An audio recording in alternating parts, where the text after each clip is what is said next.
Menyusun keyakinan kelas dengan menggunakan Mentimeter seperti pada layar.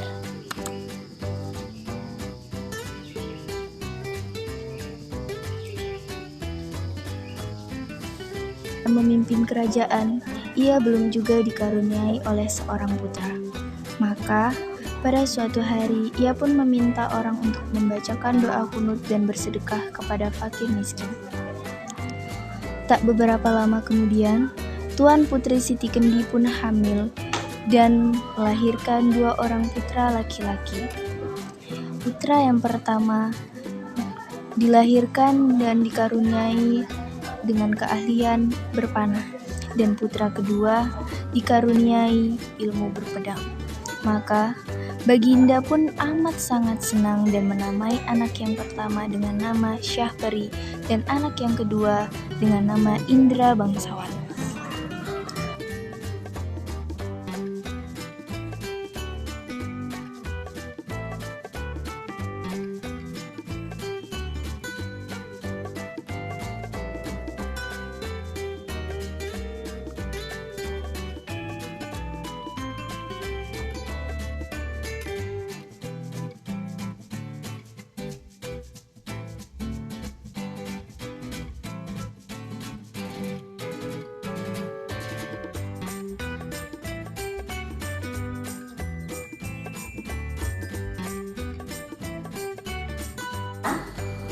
Fajar, tahu apa alasan saya manggil kalian berdua ke sini?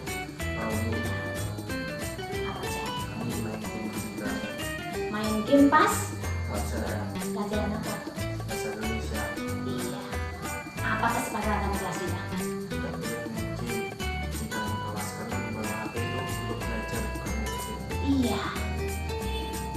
Tahu kan? Tahu. Ingat konsekuensi itu, ingat keyakinan itu? Ingat. Ingat. Apa alasannya kok sampai main game di jam saya?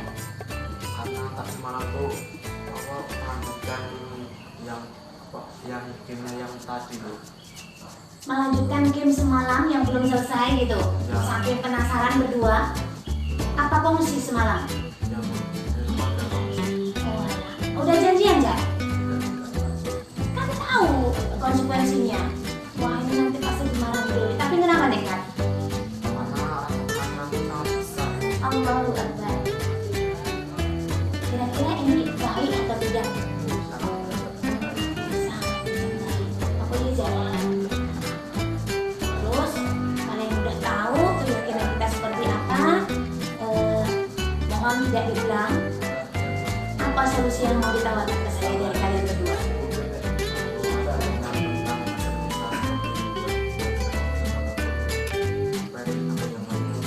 Ini ibu luruskan sedikit ya. Ini bukan omongan. Tapi kamu mau dengan sendirinya sebab kamu bisa mengerjakannya. Kamu suka ya? Selain anekdot, mungkin Fajar yang lain? Puisi, bikin puisi untuk saya. Nah, untuk konsekuensi ini kalian bisa menonton saya besok jam saya sebelum kita belajar. Untuk yang kealpaan sekali karena kalian baru sekali ini, Ibu maafkan, tapi Ibu mohon tidak diulang lagi. Mohon maaf atas kesalahan kami. Insya Allah kami tidak akan mengulang lagi. Amin. Jadi yang baik, manfaatkan HP itu sebaik mungkin. Di rumah pun Ibu ingatkan, game itu dibatasi. Paham? Manfaatkan HP itu untuk belajar. Kasihan orang tua toh, berikan paket. Paketnya dari mana?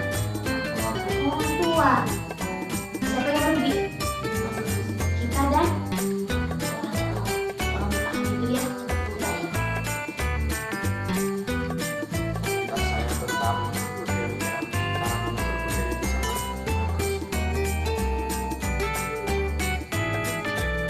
Saya merasa senang dan saya tidak merasa keberatan karena Bu Dewi menangani kami dengan cara halus, tidak marah-marah dan tidak ada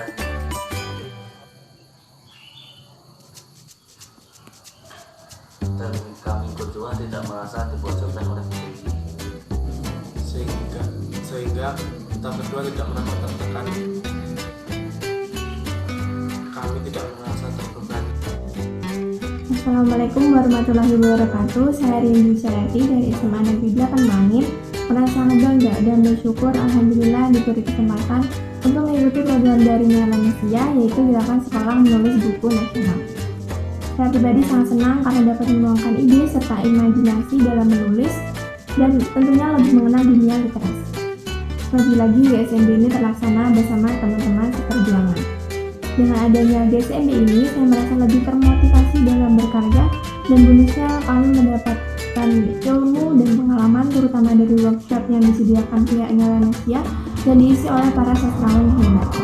Terima kasih banyak kepada Lanesia karena telah memberikan wadah untuk kami dan memfasilitasi karya saya dan teman-teman dengan menerbitkan buku antologi puisi hasil karya kami, goresan, sapa, Jepeti Lawak. Rasa bangga dan terima kasih ini juga saya ucapkan kepada teman-teman yang telah berkontribusi dalam penulisan puisi-puisi yang sangat indah.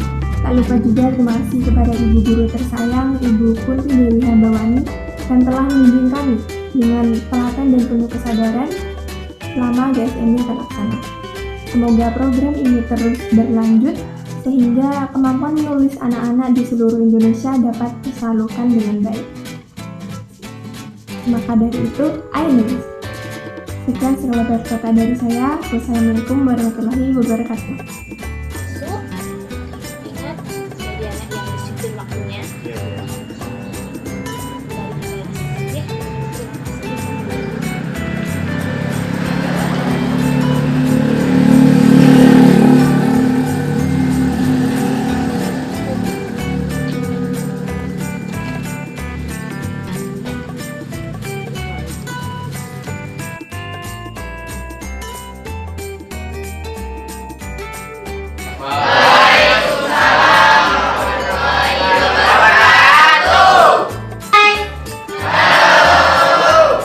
Belum belajar. Teruskan tangan. Ikuti instruksi Bu ya. Hati-hati, tidak boleh dibuka matanya sebelum saya suruh. Oke. Pejamkan matanya. Rilekskan pikiran. Sambil tarik nafas. Buang segala sesuatu yang Anda lihat tadi. Pikirkan hal yang membuat Anda bahagia untuk siang ini.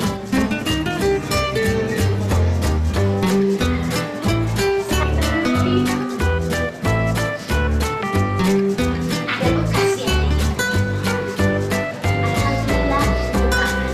Matanya pejam-pejam, kemudian gerakkan tangan, gerakkan badan seenak kamu. Masya Allah. Bisa kita mulai pelajaran? Kita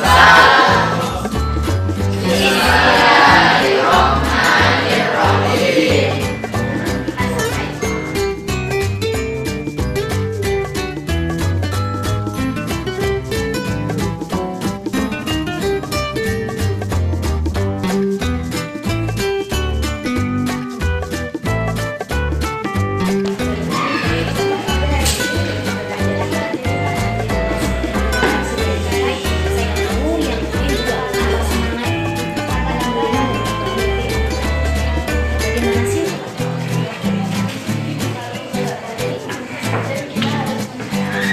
Terima kasih. Halo.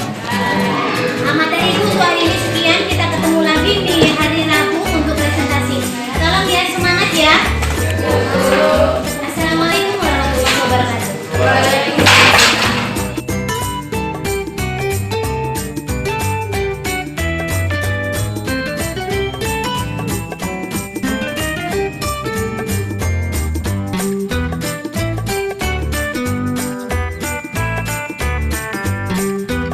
Khususnya sejak SMA ini berdiri.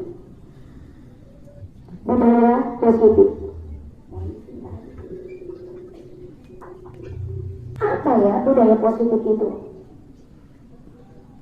Budaya positif adalah kebiasaan-kebiasaan atau hal-hal yang sudah terbiasa kita lakukan, tetapi kita terkadang tanpa sadar menyadarinya. Tanpa sadar kita berbuat hal-hal yang bagus, tetapi terkadang kita melupakannya sesekali. Dan ini ayo kita bangkitkan kembali setelah pandemi. Apa ya contohnya? Ada di sebuah estetika yang sudah dibacakan oleh kakakmu tadi. Melayani guru dan tamu setiap bertemu. Ini penting, saya mengingatkan kembali budaya yang bagus ini, ayo kita bangkitkan. Yang sudah banyak terlihat, alhamdulillah, justru malah kelas 10. Terima kasih nak, ini contoh penggerakan kembali kakakmu kelas 11, 12. Ada kelas 11, 12, tetapi masih jarang. Jangan takut, insya Allah ini kita sudah aman, tetapi masih tetap kita berjaga-jaga. Kemudian, apalagi ya kebiasaan kita yang nyaris kita ogah-ogahan. Mengambil sampah ketika kita melihat ada plastik atau daun yang besar-besar atau tiket yang sering.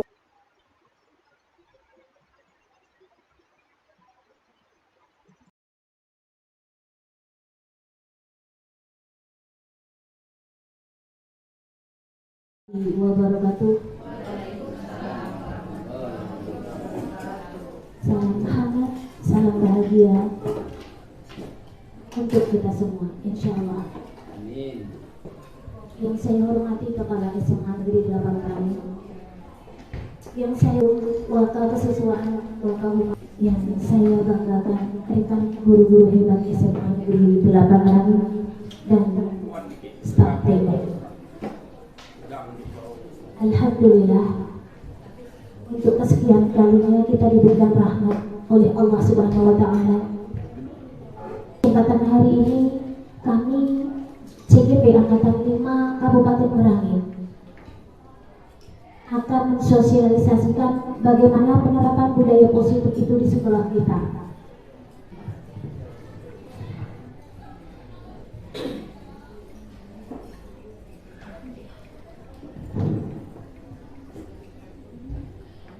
Bismillahirrahmanirrahim.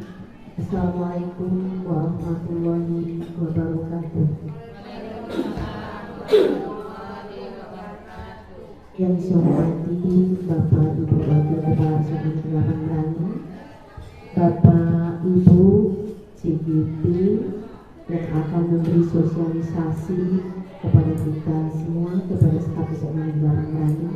Yang saya hormati Bapak Ibu Majelis Guru yang sama-sama kita banggakan.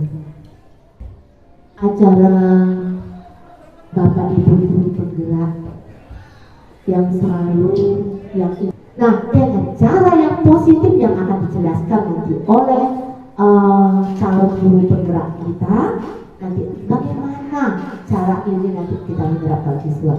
Karena ini pemerintah sudah mengadakan uji coba, ternyata itu berhasil. Kenapa di sekolah kita nanti tidak menutup kemungkinan di sekolah kita nanti akan menerapkan hal itu, akan berhasil di sekolah kita. Jadi mari sama-sama Bapak Ibu, saya izin itu. Jadi itu saja yang Ibu sampaikan. Mohon maaf atas segala kekurangan. Ya Allah, kepada Allah saya Ibu mohon ampun.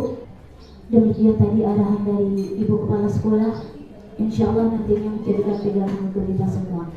Berikutnya sambutan dari wakil kurikulum kepada Bapak tamu dipersilakan. Oke. Baiklah Bapak Ibu hebat sekalian, langsung ke materi, tetapi sebelumnya sedikit prakata dari salah satu CGP Angkatan 5 SMA 8 Merangin kepada Bapak Andi, dipersilakan. Kami hormati Ibu Kepala SMK Negeri 8 Merangin, Bapak Ibu Wakil Kepala SMA Negeri 8 Merangin yang kami hormati, guru semua yang hadir pada hari ini yang kami sosialisasi penerapan budaya positif di SMA Negeri 8 Merangin.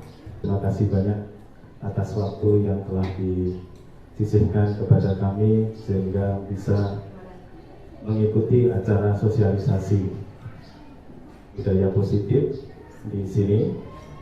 Yang selanjutnya kami calon guru penggerak memohon izin kepada Bapak Ibu semua untuk menyampaikan sosialisasi ataupun ini sebagai diseminasi, menyampaikan ulang apa yang sudah kami terima dalam pendidikan kami.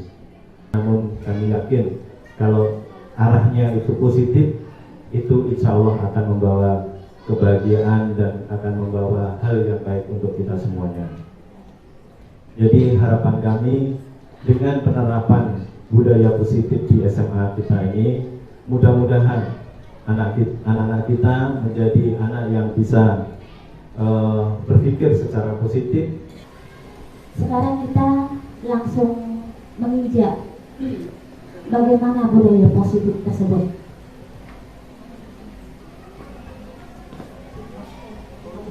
Murid kita, ada satu pertanyaan yang unik bagi saya, mengapa kita murid, tidak siswa ataupun siswi? Paradigma lama kita terlalu mempressure anak, mengarahkan, memotivasi. Ternyata itu tidak keliru semuanya, hanya saja harus dibenahi. Sebab motivasi itu harus kita munculkan dari diri anak tersebut. Lantas, seperti apa ya paradigma baru pembelajaran ketika belajar? Merujuk pada filosofi Ki Hajar Dewantoro. Ada ing marso sung tulodo, ing madya naon karsoda tuturi handayani.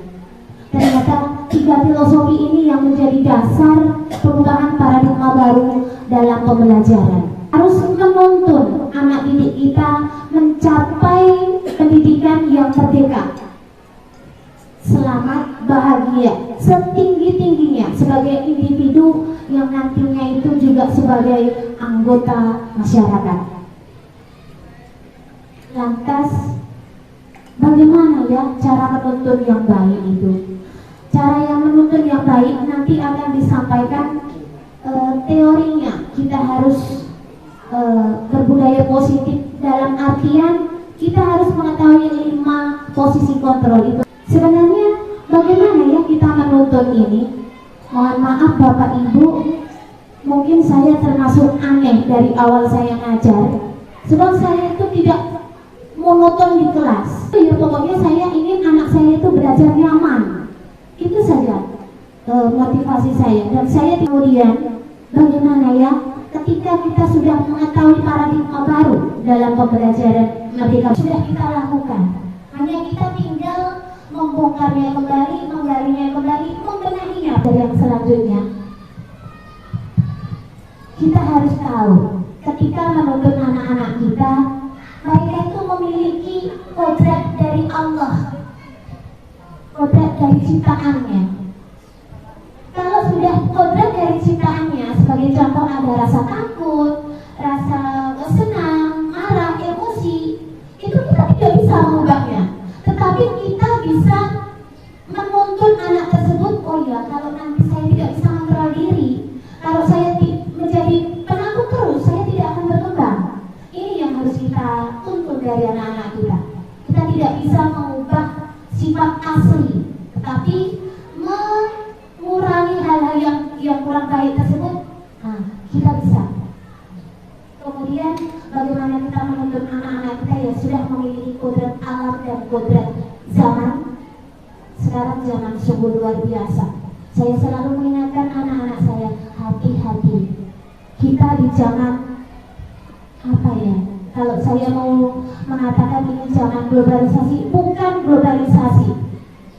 Ini zaman sudah kelewat global. Sebab anak-anak bisa memegang dunia itu di tangan mereka sendiri.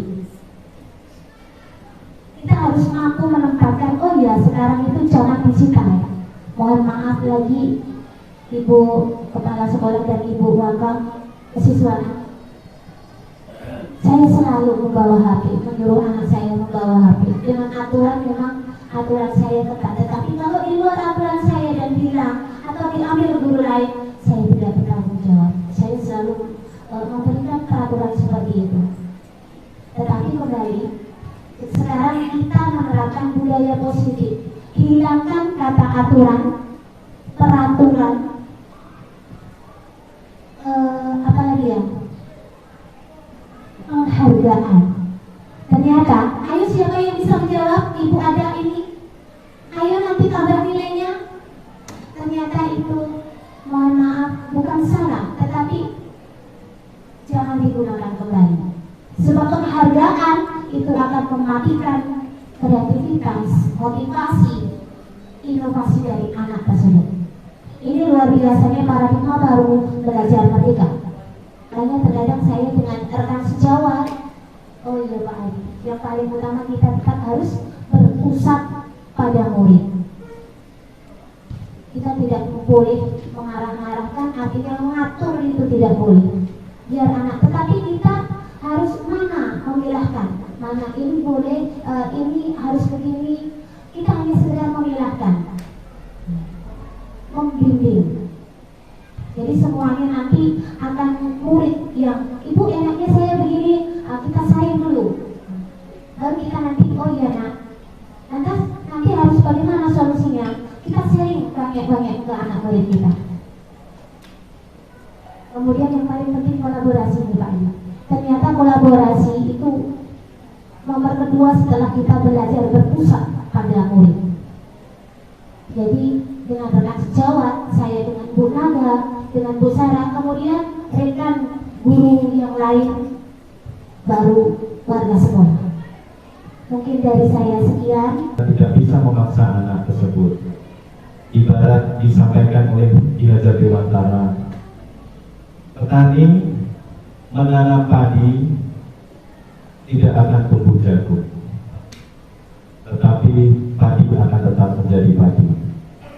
Seorang petani hanya bisa memelihara, mencabut rumput, memberikan pupuk,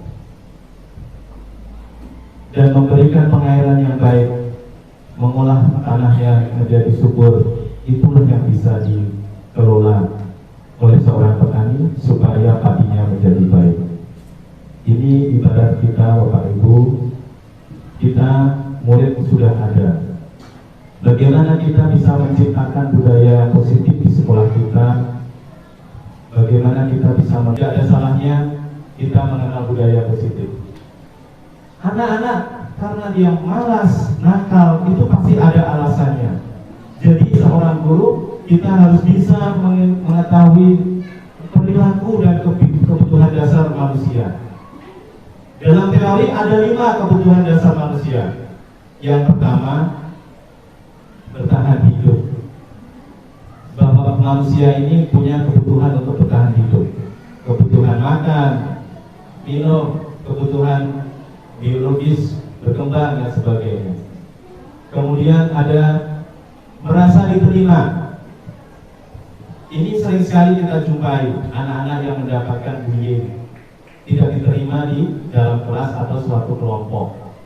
Ini juga membuat anak tersebut motivasinya akan berkurang. Salah satu contohnya seperti itu. Kemudian adanya kebebasan yang dalam ruang lingkup tertentu yang harus diselaraskan, bukan kebebasan yang secara bebas. Kemudian bahwa siswa itu, manusia itu harus memiliki kesenangan, harus dipenuhi rasa senangnya. Dalam belajar, kalau nanti dia tidak senang, maka tidak akan tergapai apa tujuan belajarnya.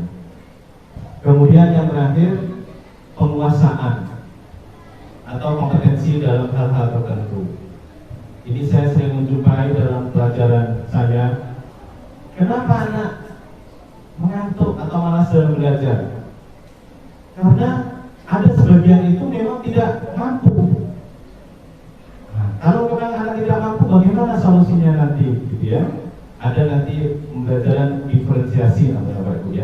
Nah, jadi tidak bisa kita paksakan karena memang dia tidak mampu. Dari SMP-nya nggak mampu, dari SD-nya nggak mampu, mau dipaksakan seperti apa ya tidak mampu. Nah, jadi sehingga dia lebih baik saya tidur aja Pak. Nah, gitu. Jadi dari mengenal 5 kebutuhan dasar manusia ini diharapkan kita bisa mengenali pribadi siswa murid-murid kita masing-masing. Bagaimana mengatasi siswa yang bermasalah? Ya kita analisa dari kebutuhan dasar apa yang belum terpenuhi, kemudian mencari solusi yang terbaik. Jangan lupa. Bila kebutuhan dasar terpenuhi, motivasi akan meningkat dan murid bisa mencapai prestasi. Sangat penting. Ada 5 posisi kontrol menurut teori yang disampaikan.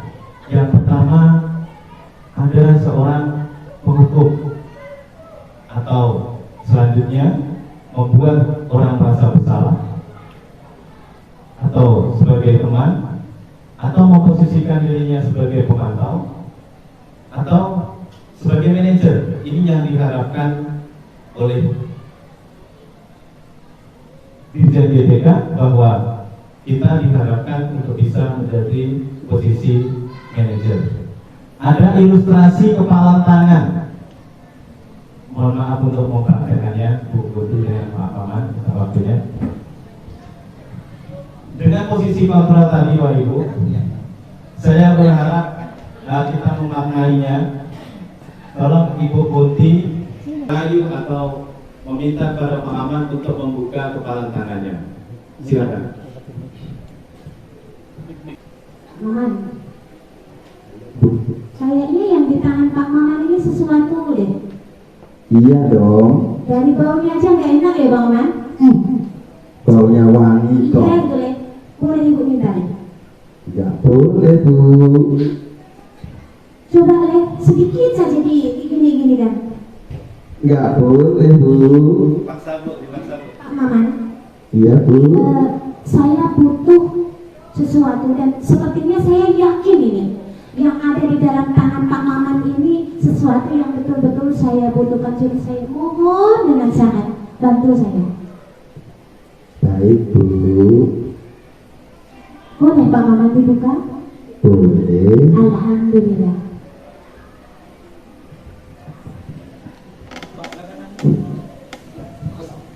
Paman tadi yang memiliki benda. Jadi kita ibaratkan tadi itu Pak Paman ini seorang siswa. Guru tidak akan bisa memaksa siswa, kecuali siswa itu sendiri yang akan melakukannya. Nah, inilah yang disebut sebagai posisi kontrol. Jadi seberapapun kita memaksa, kalau yang punya ini tidak mau, dia tidak akan bisa. Patuhi aturan saya, atau awas ya. Kalau ada kata-kata seperti itu masuk dalam kategori posisi penghukum. Lanjut lagi Pak. Kamu selalu saja salah. Nah, ini mengakibatkan mental anak itu down Pak Bu. Ya, walaupun hanya secara verbal, tidak secara tindakan. Selanjutnya, ciri-ciri yang membuat orang merasa bersalah. Dalam lingkup ini kita bicara murid. Ibu sangat kecewa sekali dengan kamu. Nah, pernyataan seperti itu akan membuat siswa menjadi merasa bersalah. Berapa kali Bapak harus memberitahu kamu? Kemudian gimana coba kalau orang tua kamu tahu kamu berbuat begini? Nah, kata-kata yang demikian itu memposisikan kita sebagai guru, berarti memposisikan diri kita sebagai orang yang membuat orang lain bersalah. Kemudian bagaimana kalau kita menempatkan diri sebagai teman? Ayo bantu ya, ini demi Bapak.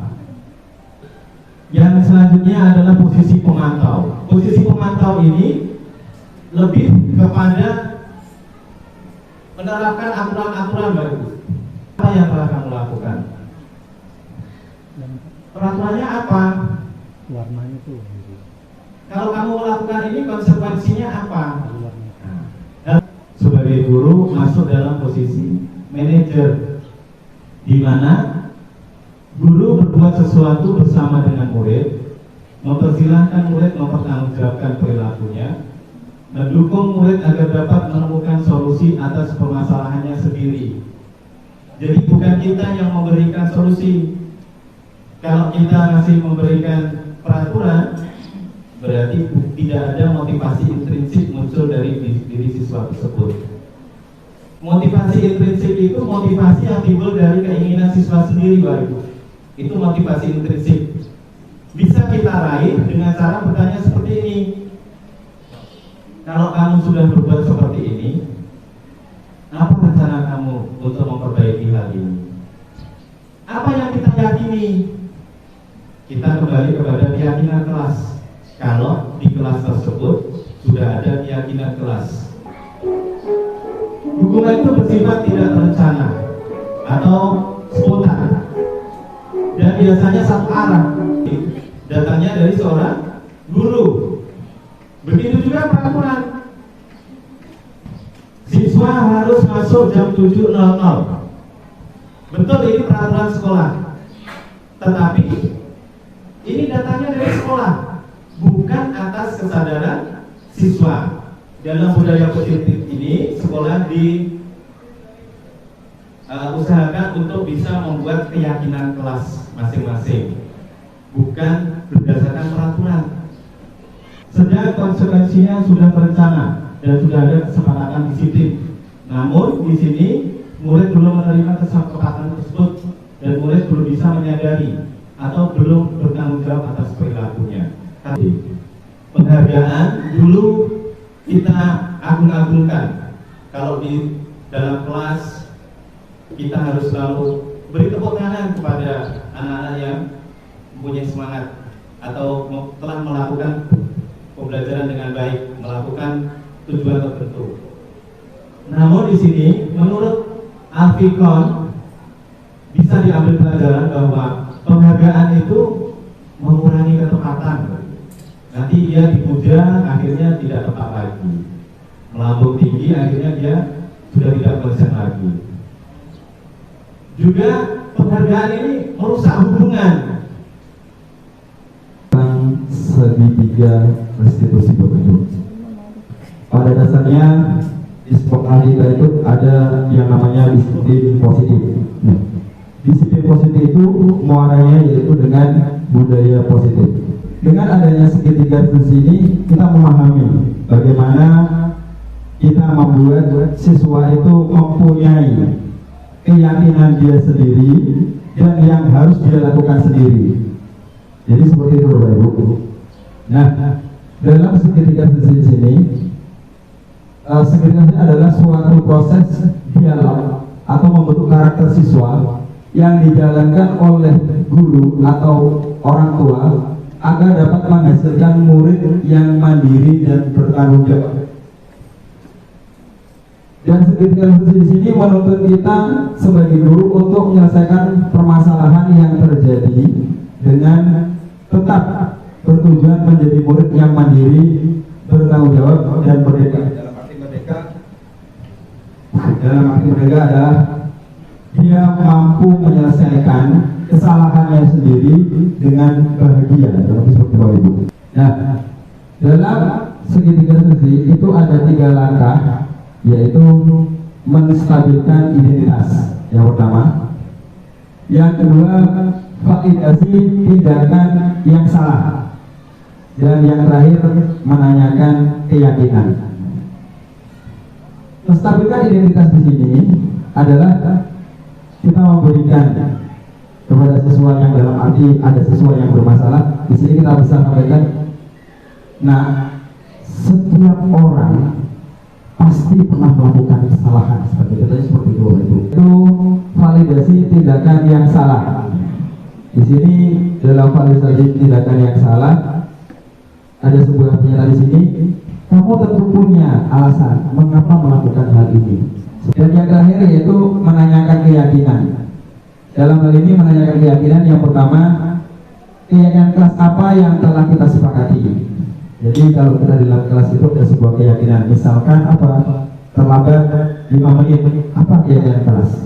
Jadi bukan kita yang memaksakan, tapi siswa yang membuat keyakinan itu sendiri. Jadi dia merasa, oh iya, ini memang kesalahan dari saya dan saya yang membuatnya. Jadi tanpa ada paksaan dari kita. Seperti itu Bapak. Nah, di sini keyakinan kelas perantara itu datangnya bukan dari murid, melainkan dari guru sekolah yang akan munculkan kecenderungan sebagai suatu keterpaksaan bagi siswa. Nah, jadi kalau misalkan peraturan itu bukan datang dari siswa atau dari murid Bapak Ibu, itu dia selalu ada namanya keterpaksaan. Nah, saya dipaksa harus seperti ini. Terus yang kedua, keyakinan berasal dari motivasi intrinsik atau dalam arti dari diri sendiri yang akan membuat murid sadar dan yakin tentang apa yang mereka lakukan. Jadi kalau kita membuat keyakinan itu dari diri kita sendiri, itu akan membuat diri kita tuh sadar kalau saya ini salah. Dan begitu juga keyakinan itu harus dari diri siswa atau dari murid itu sendiri, supaya dia merasa. Itulah inti dari budaya positif, bahwa kalau dia mempunyai keyakinan untuk berbuat hal yang positif dan sadar tentang apa yang dia lakukan, lalu menjaga bahwa yang mereka yakini itu sebagai nilai kebajikan, maka itu akan timbul dalam diri pribadi murid masing-masing. Terus contoh kalimat keyakinan kelas di sini. Yang pertama, kelas akan kelihatan rapi apabila barang-barang tersusun sesuai tempatnya. Nah, ini keyakinan kelas Bapak Ibu. Jadi kalau ada barang yang tidak rapi, anak itu tergugah, kita harus rapi karena ini keyakinan kelas kita. Terus yang kedua di sini, dengan menghormati orang lain berarti Anda menghormati diri Anda sendiri. Dan yang seterusnya, kita akan lebih siap menerima pembelajaran jika datang lebih awal. Nanti ya, inilah pembelajaran berkaitan tentang penerapan budaya positif di SMA Negeri 8 Wangin. Wabillahi taufiq wal hidayah. Assalamualaikum warahmatullahi wabarakatuh. Kami yang namanya guru, saya sendiri pribadi sudah mengalami positif. Anak itu diajak berkarya untuk berbuat mereka untuk maju, tidak dilepas sendiri, tapi dimonitor sebagai manajer tadi, manajer bagus sekali. Mungkin harapan dari guru penggerak ini dan kami sambut dengan baik, kami analisa, mudah-mudahan kami terapkan seperti ini. Walaupun ini serumit ilmu yang kami dapati, hendaknya kami juga bermohon kepada Allah yang tiga ini nanti sampailah pada akhirnya. Ya, dan kami semua apapun ilmu yang diberikan semoga yang terbaik, kami terimalah apa yang positif itu demi kebaikan anak kita. Alhamdulillah anak kita masih banyak sekali kekurangan karena mereka tidak terlatih. Kalau saat di depan ini mereka terlatih, dia bisa untuk berbuat apa yang kita harapkan. Kita untuk istilahnya estafet lah untuk berbuat mereka itu untuk terlatih. Seperti kesopanan. Kalau dulu itu bukan main, kata Pak Fuad ini, kalau udah ada pakai kayu, tidak akan ngerti. Kalau sekarang diketip dengan kayu dikit, ya ngerti. Alhamdulillah ada perkembangan dari dulu dan sekarang. Terima kasih. Bila terbaik, assalamualaikum warahmatullahi wabarakatuh. Kalau sesuatu itu dilaksanakan satu-satu atau sendiri tidak akan berhasil. Tapi kalau kita berkolaborasi bersama dan yakin, ada keyakinan, disitulah letaknya kita bisa memberikan budaya yang positif. Demikian. Mungkin ada masukan dari Bapak Ibu yang lain, silakan Pak. Mudah-mudahan sudah nanti dapat sertifikat dari guru penggerak. Dan Bapak Ibu yang masih energik, terkecuali saya, tolong masuk, siapkan diri untuk calon guru penggerak, terkecuali yang sudah usul. Nah, di sini kita berbicara mengenai budaya kontradiksi dengan regs atau peraturan.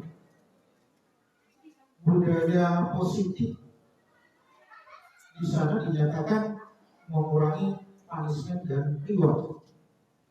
Nah, itu memang sebenarnya, tetapi Bapak Ibu untuk menggerakkan positif kita pilih budaya positif. Tapi saya mohon untuk kelanjutannya tata tertib itu tetap bukan dikesampingkan. Kalau tidak ada tertib atau peraturan sekolah, maka sekolah itu tidak tertib. Nih, yang kita pikirkan. Jangan nantinya kita masukkan penerapan budaya positif, tetapi tata tertib sekolah, peraturan akademis tidak ada. Nah ini yang berapa jadinya? Tidak positif. Yang negatif menjadi dipositifkan, atau yang jelek menjadi baik. Kenapa? Ditutupi. Tolong. Sebagai pendobrak, bagi Bapak Ibu yang orang untuk mendobrak yang negatif selama ini supaya dirubah, dicopot, diganti perilaku perkataan perbuatan yang positif untuk depannya masa depan output dari siswa kita ini atau sekolah kita ini menjadi orang yang positif. Demikian Bapak Ibu untuk kita maklumi untuk selanjutnya untuk kita bersama. Kalau saya sudah usul mungkin tidak mampu lagi untuk bergerak ke sana, bergerak di sini ke kanan sebagai calon guru penggerak. Saya berharap yang masih muda-muda silakan Bapak Ibu. Ya, terima kasih untuk kita semua. Kami sangat mengapresiasi dan itu menjadi modal bagi kami untuk selanjutnya. Jadi perlu kami luruskan sedikit Pak Tampu, bahwa dalam budaya positif ini peraturan tidak dihilangkan, namun diganti namanya dan kalimatnya yang diganti. Jadi belum dijelaskan sama kami. Yang seawalnya itu menjadi peraturan, kita rubah menjadi keyakinan sehingga siswa itu meyakini. Contohnya ini Pak Ibu, di kalimat terakhir di kalimatnya ini. Kalimat yang awalnya dijadikan dia kalimat perintah, jangan lagi kalimat perintah di situ maksudnya. Contoh biasanya kita mengatakan gini, siswa harus masuk jam 7.00. Nah ini peraturan. Tapi di keyakinan kelas kita rubah redaksinya menjadi suatu keyakinan dari siswa, kita akan lebih siap menerima pembelajaran jika datang lebih awal. Ini kan datangnya dari siswa. Kalau siswa harus, itu kan kayak sedikit memaksa. Nah gitu Ibu. Jadi peraturan tetap ada, tapi namanya bukan peraturan. Jadi mohon maaf itu Pak tadi mengenai restitusi. Kalau restitusi tadi solusi untuk siswa yang bermasalah, tapi keyakinan kelas ini lingkup paling kecil untuk membentuk budaya sekolah melalui keyakinan kelas dulu. Dari kelas-kelas dulu. Sehingga nanti kalau sudah muncul budaya positif bisa digerakkan menjadi budaya sekolah. Jadi demikian Pak, terima kasih. Ada bawa ibu guru yang lain? Silakan. Itu sudah ada hal-hal yang seperti ini. Tetapi itu tadi seperti apa yang disampaikan Pak Fahmi juga. Kalaulah kita tidak ada kebersamaan, akan susah untuk jabatan semua ini. Jadi makanya kita di sini menyatukan persepsi kita. Saya setuju dengan komentar Pak Tampu, kemudian dijelaskan oleh Pak Hadi supaya terang. Jadi aku yang sudah memberikan pencerahan, masukan dan beberapa kenyataan yang ada di sekolah kita. Maka ini akan menjadi pembelajaran bagi kita semua sebagai penuntut murid. Kembali kita harus menyadari ini bukan tugas BK saja, bukan. Tetapi kita semua, tidak hanya guru piket saja. Tetapi kita semua, tidak hanya wali kelas saja, tidak. Tapi kita masing-masing, kita yang akan mengubah tabiat anak-anak kita yang kurang baik ini. Pelan-pelan, memang tidak mudah. Dan ini dikatakan dilema untuk di sekolah kita? Ya, sebab kita tahu kita beragam, kita berbeda. Kemudian kembali lagi kalau Bismillahirrahmanirrahim. Assalamualaikum warahmatullahi wabarakatuh. Dengan cara pendekatan di sini yaitu menyentuh ke rohaninya, menyentuh ke hatinya, begitu. Ya. Nah kemudian ya saya mungkin hanya menguatkan sedikit aja Pak ya. Nah jadi itu yang dimaksud di sini. Yang dikatakan jadi kita harus dari kelas dulu yaitu menanamkan keyakinan ke siswa begitu kan. Benar itu. Sebenarnya tidak di kelas saja. Tetapi semua kita personil di sekolah ini, guru kita adalah pembimbing, penuntun kepada siswa. Jadi bagi siswa yang melanggar ya aturan misalnya keyakinan namanya yang telah disepakati, itu kita tuntun, kita bimbing, kita among ya. Nah, kita bimbing, kita tuntun. Bagaimana cara menuntunnya? Memang tidak dengan memberi hukuman, tidak. Jadi mungkin kita bicara dari hati ke hati, seperti yang dilakukan Pak Maman tadi. Nah, mungkin ini yang masih susah kita melakukan di sekolah kita ini, yang itu yang dari hati ke hati ini. Nah di sini memang kita harus bersama baik. Semua personil harus melaksanakan ini, tidak hanya BK saja, tidak hanya wali kelas saja, tidak hanya wakil kesiswaan saja atau guru piket saja, tidak. Semua personil. Makanya ketika saya memberikan hebat semua, alhamdulillah beberapa sharing kita dapatkan untuk pertemuan sosialisasi budaya positif ini. Mohon maaf karena waktu kita terbatas. Mungkin kalau nanti ada beberapa yang masih harus kita sharing di luar, di lain kesempatan, insya Allah kita terbuka sama-sama untuk berbagi. Dan apapun kembali saya mengingatkan, kita di sini tidak berusaha menggurui. Kita berbagi apa yang kami dapat. Kalaupun nanti ada pelurusan atau ada masukan, kita tidak menutup kemungkinan, kita tidak menutup diri. Alhamdulillah, sosialisasi budaya positif ini berjalan dengan aman, lancar. Semoga kedepannya nanti ada perubahan di sekolah kita. Dan mohon maaf sudah mengganggu waktu rekan-rekan hebat semua. Semoga ini nanti kembali ada refleksi pada diri kita sebagai penuntun murid-murid kita. Semoga ada perubahan. Terima kasih. Sebagai penutup, mari kita sama-sama mengucapkan hamdalah. Alhamdulillah.